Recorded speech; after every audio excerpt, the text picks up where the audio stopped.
Assalamualaikum warahmatullahi wabarakatuh. Perkenalkan, nama saya Rizdawa Ramadhani Lubis, Rankian Nasional Jurnal 2007. Baiklah, di sini saya akan menjelaskan tentang sistem pencernaan Semua pada makanan, manusia. minuman yang masuk ke dalam tubuh akan melewati proses pengolahan di dalam sistem pencernaan. Ada banyak organ yang terlibat di dalam sistem pencernaan manusia. Untuk membuat makanan yang Anda makan dapat dicerna dan diserap oleh tubuh, sistem pencernaan manusia dirancang untuk mengubah segala makanan yang ada konsumsi menjadi nutrisi yang nantinya akan digunakan untuk proses perkembangan dan perbaikan sel tubuh, juga sebagai sumber energi. Untuk dapat menggunakannya sebagai nutrisi tubuh, perlu mengubah protein menjadi asam amino, lemak menjadi asam lemak, dan karbohidrat menjadi gula. Organ pada sistem pencernaan manusia untuk dapat digunakan sebagai sumber tenaga, makanan dan minuman yang masuk ke dalam tubuh harus diolah terlebih dahulu.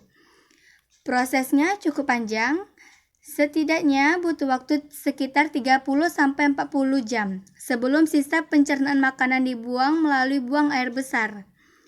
Saat mengolah makanan, ada banyak organ yang terlibat dalam proses tersebut. Dan berikut adalah organ tubuh yang bertanggung jawab dalam sistem pencernaan manusia. Mulut. Proses pencernaan dimulai dari mulut. Setelah di mulut, makanan digigit, dikunyah, dan dilemat hingga halus. Air liur yang bercampur dengan makanan akan memecah bahan kimia dalam makanan tersebut dan membuat makanan menjadi lemak dan mudah untuk ditelan.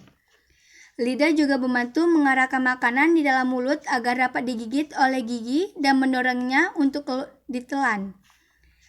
Tenggorokan dan kerongkongan atau esofagus. Setelah ditelan, makanan akan melewati tenggorokan atau faring dan kerongkongan atau esofagus. Kerongkongan adalah saluran yang panjangnya sekitar 25 cm. Mulai dari faring hingga lambung, kerongkongan akan mengantarkan makanan yang sudah ditelan untuk diolah lebih lanjut di dalam lambung. Di dalam kerongkongan terdapat katup yang disebut dengan epiglotis. Bagian ini berfungsi untuk melindungi saluran nafas ketika menelan makanan atau minuman. Jika makanan atau minuman masuk saluran pernapasan, maka Anda bisa mengalami batuk atau tersedak. Lambung. Tempat bertemunya lambung dan ujung kerongkongan dicegah oleh otot khusus yang disebut lower esophageal sphincter. Otot ini berfungsi mencegah agar makanan yang telah masuk dan diolah dalam lambung tidak naik kembali ke kerongkongan. Ketika masuk ke dalam lambung, makanan akan diaduk dan digiling lagi. Lambung mengeluarkan zat asam dan enzim untuk melanjutkan proses pemecahan makanan. Setelah memecah makanan, lambung dapat membunuh bakteri yang mungkin ada pada makanan yang dikonsumsi. Di dalam lambung, makanan akan dibuat menjadi cairan pekat dan selanjutnya akan didorong ke usus halus. Usus halus. Makanan telah menjadi cairan pekat, selanjutnya didorong ke usus halus. Usus halus terdiri menjadi 3 bagian, yakni duodenum, usus 12 jari, jejunum, usus kosong, dan ileum, bagian terakhir dari usus halus, yang memiliki tugas masing-masing. Makanan bergerak dari satu bagian ke bagian lain dari usus dengan bantuan gerakan peristaltik usus.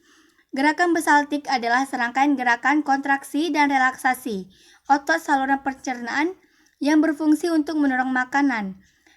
Duodenum bertanggung jawab untuk melanjutkan proses pemecahan makanan, sedangkan jejunum dan ileum bertanggung jawab untuk proses penyerapan nutrisi ke bagian aliran darah.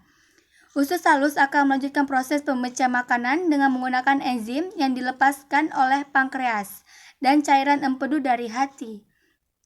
Usus besar. Setelah nutrisi dalam makanan diedarkan ke darah, maka tentunya ada sisa pencernaan makanan yang berupa limbah. Limbah yang akan dikeluarkan dalam tubuh ini diolah terlebih dahulu di usus besar. Sebelum dibuang, limbah akan melewati bagian usus besar yang disebut dengan kolon.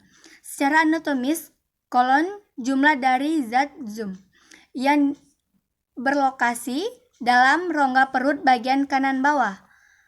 Usus buntu terletak di bagian ini. Di kolon terjadi penyerapan air dan beberapa mineral ke dalam darah. Selanjutnya, usus besar mendorong limbah makanan yang berupa kotoran dalam rektum ini. Pemberhentian terakhir pada saluran pencernaan. Selanjutnya, ketika kotoran ini dikeluarkan melalui anus, maka Anda akan merasakan mules dan melakukan buang air besar. Sistem pencernaan manusia harus sehat agar berfungsi dengan baik untuk mengolah makanan. Beberapa penyakit yang terjadi pada sistem pencernaan adalah MA, penyakit asam lambung, diare, sembelit, dan wasir. Gangguan pada sistem pencernaan jika tidak ditangani dalam jangka panjang dapat mempengaruhi status gizi seseorang. Untuk menjaganya, sistem pencernaan Anda disarankan untuk banyak minum air putih dan memperbanyak makanan tinggi serat meliputi buah-buahan, sayur-sayuran, dan biji-bijian. Jika mengalami masalah dan gangguan sistem pencernaan manusia, segeralah konsultasi pada dokter untuk mendapatkan penanganan yang lebih tepat. Sekian penjelasan dari saya mengenai proses pencernaan pada manusia.